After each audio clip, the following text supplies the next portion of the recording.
Baik, assalamualaikum warahmatullahi wabarakatuh. Nama saya Kurnia Pratama Putra Marita. Saya di sini akan mempresentasikan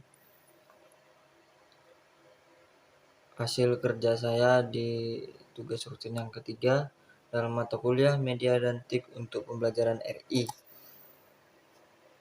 Nah, di sini saya akan menjelaskan tentang transmisi otomatis. Sebelumnya, saya akan menjelaskan tentang pengertian transmisi otomatis itu adalah sistem yang berfungsi untuk mengkonversi torsi dan kecepatan putaran dari mesin jadi torsi dan kecepatan yang beda-beda untuk diteruskan ke penggerak akhir.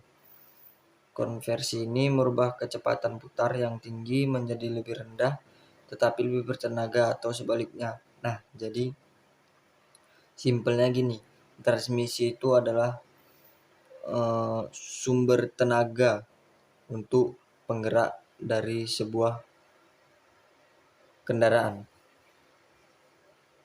Baru kita lanjut. Di transmisi otomatis ini dikendalikan dengan hanya menggunakan tuas kecepatan ke posisi tertentu. Posisi tuas transmisi otomatis ini disusun mengikuti format, yaitu dia ada P untuk parking, R, N, D, 2, 3, dan L. Sama dari kiri ke kanan ataupun dari atas ke bawah. Lalu contoh transmisi ini ada 5 kecepatan pada RPM mesin masing-masing.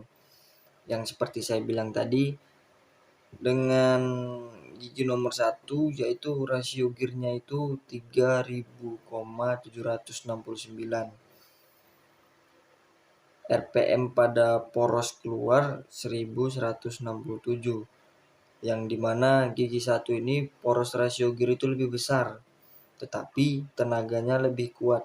Gigi 1 ini biasanya cocok untuk di tanjakan-tanjakan, cocok untuk medan tanjakan. Nah, kalau gigi nomor 2 itu rasio gearnya 20,049 dengan RPM pada poros yang keluar 2147.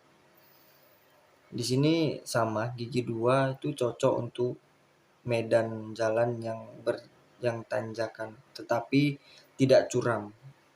Dan gigi nomor 3 itu rasio gearnya 1457 dengan pada poros yang keluar 3000,020. Yang dimana gigi 3 ini cocok untuk medan yang datar. Bisa dilihat pada RPM yang keluar itu lebih besar dibandingkan rasio gear. Sama seperti yang keempat dan kelima itu cocok pada medan yang datar dengan RPM yang keluar itu lebih besar dibanding rasio gear. Karena semakin kecil rasio gear, RPM yang dihasilkan semakin besar.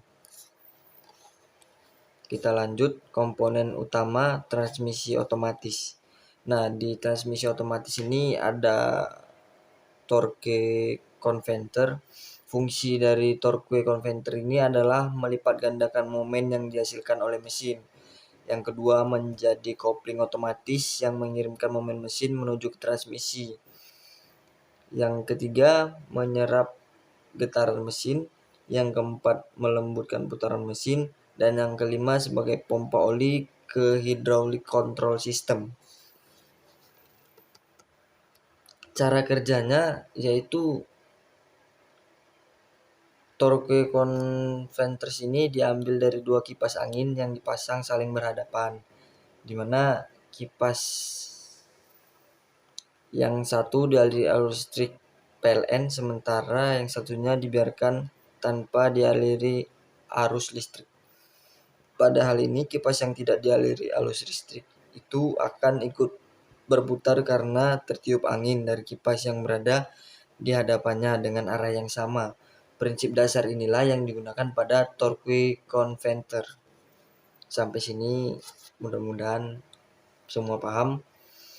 Yang keempat kita lanjut ada lockup mechanism.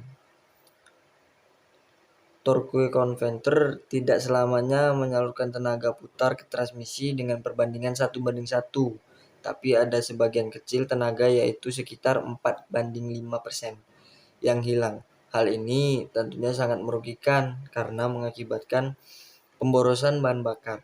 Untuk menghindari hal tersebut, dibuat mekanisme lockup yang akan mengunci torque converter ketika kendaraan berada pada kecepatan 37 mph atau sekitar 60 km per jam atau lebih tinggi.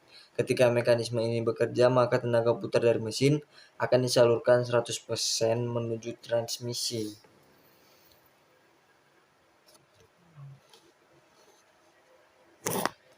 Keunggulan transmisi otomatis ini adalah membuat Anda nyaman berkendara di kemacetan karena tidak diperlukan penggantian gigi secara manual dengan menggunakan tuas transmisi dan menginjak kopling. Apabila dirawat dengan baik, dapat memiliki umur yang panjang, cenderung less maintenance atau tidak memerlukan perawatan selain ganti oli dan filternya. Apabila dalam keadaan prima, maka Anda tidak akan merasakan perpindahan dari gigi rendah ke gigi tinggi dan sebaliknya. Jadi transmisi otomatis ini bekerja sama dengan transmisi manual pada umumnya, tetapi di transmisi otomatis ini kita tidak perlu memindahkan gigi dari gigi 1 ke gigi 2 atau gigi 2 ke gigi 3 sampai seterusnya itu secara manual tanpa menginjak tuas kopling lagi. Dia sudah berganti sendiri dengan sistemnya yang berjalan. Nah, ada juga kelemahan transmisi otomatis ini, yaitu apabila aki soak maka kendaraan tidak dapat didorong atau jump start. Kalau transmisi manual, dia kalau akinya soak, kendaraan itu masih bisa di jump start. Tapi transmisi otomatis ini tidak. Lalu apabila rusak, maka penggantinya akan memakan biaya yang besar. Nah, jadi kalau transmisi otomatis ini rusak, biaya itu makin besar. Dan pada saat jalan menurun, mobil itu tidak memiliki engine brake, di mana mesin tidak ikut membantu pengereman mobil. Nah, jadi sebenarnya kekurangan pada transmisi otomatis ini banyak dan bisa dibilang membahayakan atau merugikan juga. Karena satu, kalau aki soak itu tidak bisa di jump start. Lalu apabila rusak, maka biaya perawatannya itu mahal. Sedangkan kalau transmisi manual itu bisa lebih menghemat biaya. Dan pada saat jalan menurun, kalau transmisi manual itu dia bisa membantu engine brake mobil, di mana dia bisa membantu pergerakan mobil menjadi lebih lambat pada saat medan jalan yang menurun. Itu bisa membantu kita dalam hal pengereman apabila rem kita itu tidak cukup baik. Nah, begitu. Nah, jadi di sini ada cara-cara merawat transmisi otomatis. Yang pertama, sebisa mungkin itu jangan gunakan mobil transmisi otomatis untuk menarik kendaraan. Apabila terpaksa, gunakan gigi rendah yang dimiliki oleh mobil tersebut. Nah, lalu lakukan penggantian oli transmisi secara teratur. Lalu apabila kendaraan ditarik, maka salah satu sumbu roda yang berpenggerak harus diangkat. Contoh menarik mobil penggerak depan, maka bagian depan diangkat. Hal ini dilakukan untuk mencegah perputaran roda mempengaruhi kerja transmisi yang tidak memiliki perumasan yang baik. Lalu kita lanjut ke slide selanjutnya saja.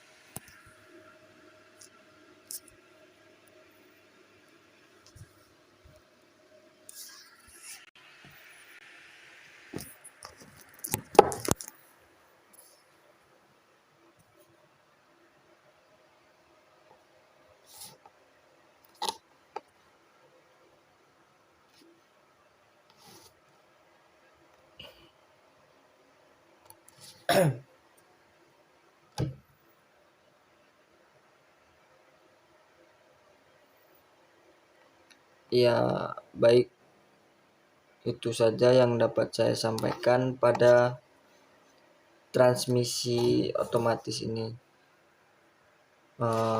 Jika ada kata-kata saya yang kurang atau penyampaian saya yang kurang, saya mohon maaf. Wabillahi taufiq wal hidayah. Assalamualaikum warahmatullahi wabarakatuh.